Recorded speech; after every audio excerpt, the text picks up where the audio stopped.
আসসালামু আলাইকুম এভরিওয়ান। আমি আজকে এখানে মানে হাড্ডি ছাড়া একদম পিওর গোস্ত নিয়ে নিয়েছি, গরুর গোস্ত। এখানে আমি দুইটা রেসিপি বানাবো। ওর জন্য আমি মানে বেশি করে একটু মাংস নিছি। একটা হচ্ছে ওই যে ভাতের চালের আখনি, যেটা ওরসি বিরিয়ানি বলে ওইটা, আর একটা হচ্ছে গরুর সাদা মাংস করব। তো এখানে দেখা যাচ্ছে হলুদটা কোথাও নাই, হলুদের গুঁড়িটা আমি একটু পরে মানে দিব। এখানে আরও কিছু ইনগ্রিডিয়েন্ট অ্যাড হবে।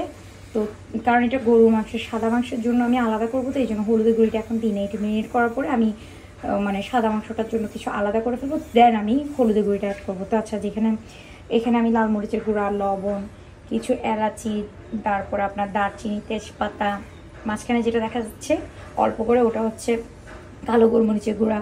এখানে হচ্ছে আমার টক দই দিয়েছি, এটা হচ্ছে আপনার ধনিয়া গুঁড়া, এটা জিরার গুঁড়ি, এটা গরম মশলা, আর এটা হচ্ছে রাঁধুনি মাংসের মশলা। এরপর ওই যে কর্নারে ওটা হচ্ছে আদা রসুন পেস্ট। আর এই যে দেখেন আমি বের করতে ভুলে গেছি, এখানে হচ্ছে আপনার কিশমিশ, পোস্তদানা, তারপরে কাজু বাদাম ব্লেন্ড করে। আচ্ছা ভালো কথা, এখানে নারিকেলও আছে, একটা নারিকেলও আমি এখানে মানে যখন ব্লেন্ড করার পরে নারিকেলের দুধটা নিয়ে নিয়েছিলাম। তো যাই হোক, এটা যখন মেল্ট হবে আমি এখানে মিশাবো, বেরই করতে ভুলে গেছি। আর এখানে আছে আমার জিরা বাটা, এই যে জিরা বাটা। তো এখানে আবার অ্যাড করব আমি টমেটো সস আর ঘি। আর হ্যাঁ, এখানে পেঁয়াজের বেরেস্তাও অ্যাড করব। তো যখন অ্যাড করব তখন আবার ভিডিও নিব, আপনাদেরকে দেখাবো। ওকে, এই যে আমি এখানে পেঁয়াজ বেরেস্তাও দিয়ে নিছি। এখন এগুলো সবগুলো একসাথে আমি মাখবো, দেন আরও কিছু মশলা দিব, দেন আবার মাখবো। আমি এখানে টমেটো কেচাপ আর ওই যে ঘি দিয়ে দিছি। আর এখন অ্যাড করব সরিষার তেল। সরিষার তেলটা একটু ভালো মতোই দিব, এটা পুরো ফ্লেভারটাই আসবে সরিষার তেলের উপর।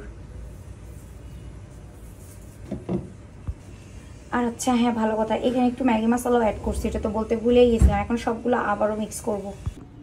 এই যে আমি কাজু বাদাম আর অনেক কিছু পেস্ট ছিল না সেগুলো সহ এখন, আর এখানে এই যে জিরা বাটাটা, এগুলো সহ এখন সবগুলো ম্যারিনেট করব একসাথে। এই যে আমি বিরিয়ানির জন্য মাংসটা যা আলাদা করছিলাম ওইটা কুক করে ফেলছি।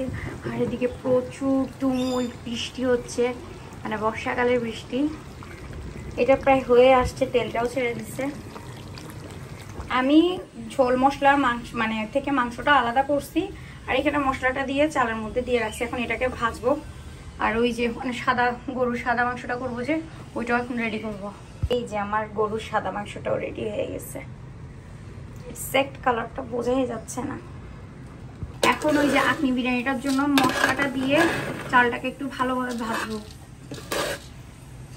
এখন এই যে মাংসটা দিয়ে চালটাকে ভালো করে নাড়াচাড়া দিব, বেশিক্ষণ না, 2-4 সেকেন্ডের মতো নাড়া দিয়ে এখন পানি দিয়ে দেবো পরিমাণ মতো। আমি এখন মানে ডেকচিটা চেঞ্জ করে ফেলছিলাম, ওইটা বড়টাতে নিচ্ছি। যে আমার রান্নাটা হয়ে আসছে আখনি বিরিয়ানিটা। আর এই যে এখানে কয়লা পুড়তে দিচ্ছি, কয়লা দিয়ে এখন দমে দিব। অলরেডি দমে চলতেছে। আর এখানে বাইরে প্রচুর বৃষ্টি হচ্ছে আজকে, ঝুম বৃষ্টি। দমে দিচ্ছিলাম, এখন দেখি কি অবস্থা আসে। এই যে এখন আবার মানে উল্টায় পাল্টায় দিব, আর একবার দিব দমে। এই যে আমার গরুর সাদা মানে ভুনাটা আর এই যে ওরসের আখনি শেষ, দুইটাই ডান। আর বৃষ্টি এখনো হচ্ছে তো হচ্ছে। তো যাই হোক, কেমন লাগলো সবাই আমাকে জানাবেন। আচ্ছা একটু কাছের থেকে দেখাই। এই যে এই নিয়ে দ্বিতীয়বার বানালাম আমি আখনিটা, মানে এই বছরে আর কি দ্বিতীয়বারের মতো। আর এটা একটু চর্বি বসে গেছে, যেহেতু এটা একটু আগে রান্না হয়েছে। ব্যাপার না, খাবারের আগে আবার গরম করা হবে।